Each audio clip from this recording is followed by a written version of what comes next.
Olá, meus amigos e minhas amigas. Hoje vamos falar sobre mais uma escalada no uso de drones pela Rússia contra alvos na Ucrânia e o impacto disso nos países vizinhos. A noite foi bem agitada na região do Danúbio e os desdobramentos envolvem não só a Ucrânia, mas também a Moldávia e a Romênia, um país membro da OTAN. Segundo autoridades ucranianas, Moscou lançou 140 drones durante a madrugada, mirando principalmente a região portuária de Odessa, no sul da Ucrânia. O ataque deixou um ferido no distrito de Ismail, uma área estratégica para as exportações ucranianas pelo Mar Negro e que já foi alvo de diversas ofensivas ao longo da guerra. As imagens divulgadas pelo serviço de emergência mostram incêndios causados pelos ataques, mas sem detalhar a localização exata, algo bem comum por razões de segurança em tempos de guerra. Agora, desses 140 drones, a Força Aérea da Ucrânia afirma que 85 foram abatidos e outros 52 não atingiram seus alvos, possivelmente por conta de contramedidas eletrônicas. Agora, gente, a situação fica ainda mais delicada quando olhamos para os países vizinhos, né? A presidente da Moldávia, Maia Sandu, confirmou que 2 drones russos violaram o espaço aéreo moldavo e explodiram dentro do território do país, colocando vidas civis em risco. Em uma declaração forte, ela escreveu no X o seguinte: "A Rússia não respeita fronteiras, ataca civis, espalha terror. Deixe-nos em paz, somos nações pacíficas." O governo moldavo já anunciou que vai convocar o embaixador russo para prestar esclarecimentos. Mas sejamos honestos, né, gente? Esse tipo de protesto diplomático tem pouca ou nenhuma influência sobre as decisões de Moscou. Mas e a Romênia? Bom, a situação por lá também foi tensa. O governo de Bucareste detectou fragmentos de drones e vestígios de explosivos em 2 localidades próximas ao Danúbio, a cerca de 5 quilômetros do porto ucraniano de Reni. Isso já aconteceu várias vezes antes, e o risco de um incêndio mais grave segue crescendo. Diante disso, a Romênia ativou sua defesa aérea. 2 caças F-16 e 2 Eurofighters espanhóis foram mobilizados. A questão central, gente, é que a Romênia é membro da OTAN, né? E qualquer incidente mais sério poderia provocar uma reação da aliança. Mas até agora a posição da OTAN tem sido de contenção, limitando-se a medidas de reforço militar na região. Mudando de assunto, vamos falar de uma visita importante na arena geopolítica. É que o primeiro-ministro da Índia, Narendra Modi, está indo a Washington para se encontrar com Donald Trump. E ele não vai de mãos vazias. A estratégia de Modi é clara: oferecer concessões comerciais, fechar novos negócios e mostrar disposição para cooperar na questão da China. Tudo isso para ganhar a simpatia do presidente americano. Trump, como a gente já viu em seu primeiro mandato, gosta de usar tarifas como arma política. Ele já taxou aço e alumínio indianos e chamou a Índia de grande abusadora no comércio internacional. Mas e agora? Bom, Modi está preparado para colocar algumas cartas na mesa. Segundo fontes do governo indiano, ele pretende anunciar compras de gás natural liquefeito, GNL, veículos de combate e motores de jatos dos Estados Unidos. Além disso, a Índia pode abrir espaço para mais exportações agrícolas americanas e até mesmo investimentos em energia nuclear. Tudo isso viria acompanhado de cortes de tarifas em setores como eletrônicos, equipamentos médicos e produtos químicos, pontos que os assessores de Trump querem ver melhorados. Ou seja, gente, Modi chega com um pacote bem estruturado para tentar aliviar a tensão comercial e, quem sabe, fechar um acordo bilateral. Um funcionário do governo Trump disse que o objetivo é ter este acordo pronto ainda esse ano. Mas não vai ser fácil, tá? Como comentou Richard Rousseau, do Center for Strategic and International Studies, vai ser um combate de boxe. A Índia pode ceder em alguns pontos, mas tem um limite. Afinal, o déficit comercial dos Estados Unidos com a Índia é de 45,6 bilhões. E o governo de Trump já deixou claro que quer reciprocidade nos impostos sobre importações. Outro tema importante para Trump é a imigração. A Índia é um dos principais fornecedores de mão de obra para os Estados Unidos, tanto legal quanto ilegalmente. E Trump quer que Modi ajude mais no controle desse fluxo. Uma coisa que eu observei em uma recente visita que eu fiz à Biblioteca de Boston e a Harvard é uma considerável presença de indianos nesses espaços técnicos e acadêmicos.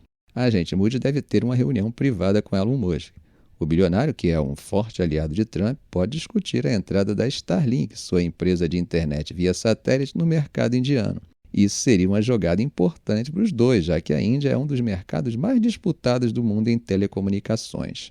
A Índia pode ser um pilar central na estratégia americana contra a China. Tanto Washington quanto Nova Delhi veem Pequim como um rival estratégico. A China tem reforçado sua presença militar na região e disputa mercados com a Índia. Lisa Kurt, que é ex-funcionária do Conselho de Segurança Nacional dos Estados Unidos, disse que, embora o foco da conversa seja comércio, imigração e defesa, o tema China vai estar presente em todo o encontro. Mas aqui entra um dilema, gente. A Índia não quer confronto direto com Pequim. A política externa indiana é baseada na ambiguidade estratégica, mantendo boas relações com todos os lados. Isso explica porque, mesmo com a guerra na Ucrânia, a Índia continuou comprando energia da Rússia enquanto o Ocidente tenta cortar laços com Moscou. Moody precisa equilibrar suas relações com os Estados Unidos, com a China e com a Rússia, sem parecer que está tomando um lado definitivo. E para Trump, é claro, a questão é se ele vai aceitar as ofertas indianas ou se vai continuar pressionando por mais concessões.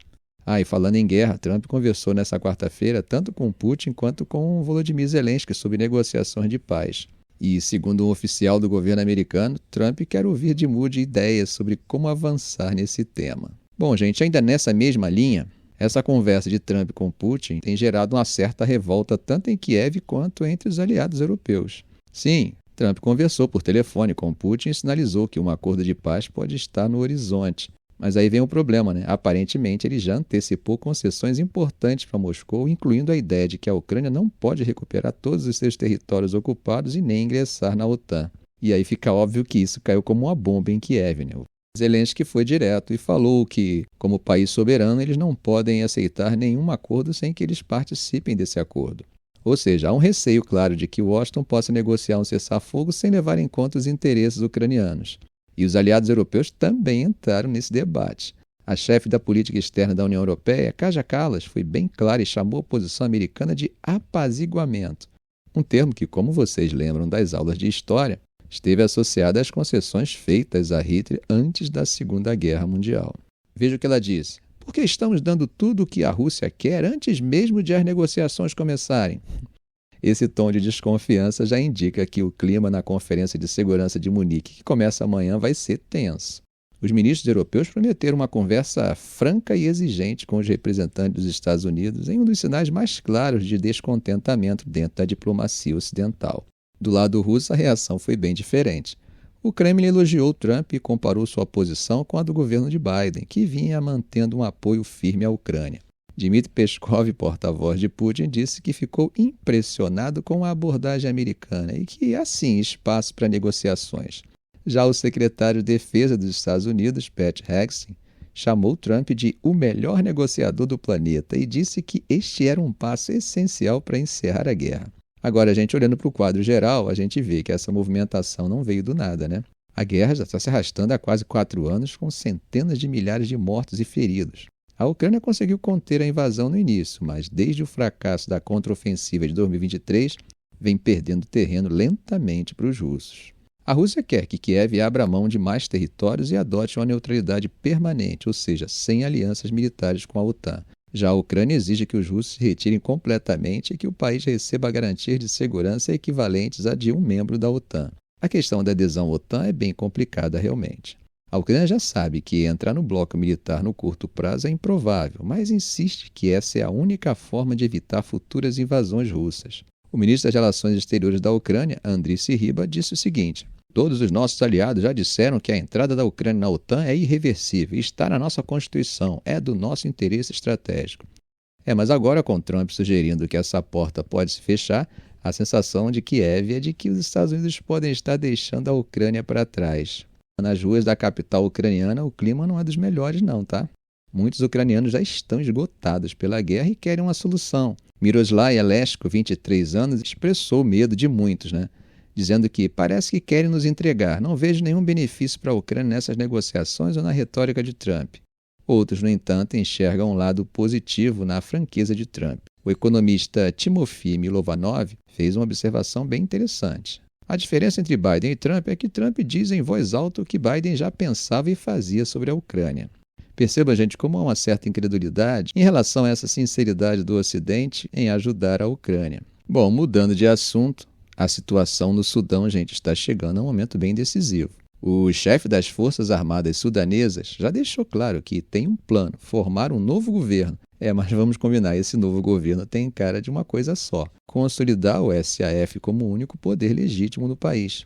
É que eles estão avançando com tudo para tomar Khartoum, a capital. Agora, quando um grupo militar vence uma guerra dentro do próprio país, ele costuma dividir o poder de boa vontade? Pois é, difícil, né? E a SAF está praticamente limpando o caminho para dizer: agora somos nós que mandamos. E a divisão dentro da coalizão civil sudanesa só ajuda nesse plano, porque sem uma posição unida, quem é que vai questionar a autoridade deles? Gente, mas esse fortalecimento da SAF não interessa só aos sudaneses. Nossos velhos conhecidos Irã e Rússia estão de olho nisso porque os dois querem bases navais no Mar Vermelho, que é uma região importantíssima para a economia global.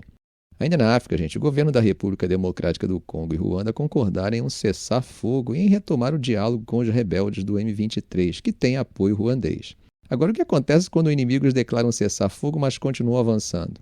Pois é, o M23 ainda está conquistando território e tudo indica que esse acordo pode ser só uma pausa estratégica para se rearmar e preparar novos ataques. Agora, aceitar conversar com o M23 já é uma grande concessão, né? Mas será que eles vão aceitar todas as exigências do grupo? Sem querer ser pessimista, infelizmente o que podemos esperar é um período de falsa calmaria seguido de mais conflitos nos próximos meses. Agora, tem um país de fora da Europa, bem conhecido nosso, que tem ganhado espaço no continente africano, a Turquia. Isso mesmo, Erdogan e sua turma estão investindo pesado em substituir as tropas francesas que saíram do Chad. Rússia e Turquia não estão exatamente competindo ali, apesar da situação na Síria, né? Em alguns casos, eles estão até cooperando para preencher o vácuo deixado pelo Ocidente. Isso mostra que a geopolítica não é um simples jogo de mocinho contra vilão. É um quebra-cabeça cheio de alianças e interesses temporários. Mas tem um detalhe. À medida que a Turquia assume um papel mais importante no combate ao T-, ela também acaba se tornando um alvo mais interessante para grupos jihadistas. Ficamos por aqui. Se esse vídeo foi útil a você, faça um comentário, compartilhe em suas redes sociais, dê um like. E é claro, se ainda não for inscrito, inscreva-se no canal e ative o sininho para não perder os próximos vídeos. Ok, gente? Um grande abraço do professor Arão Alves.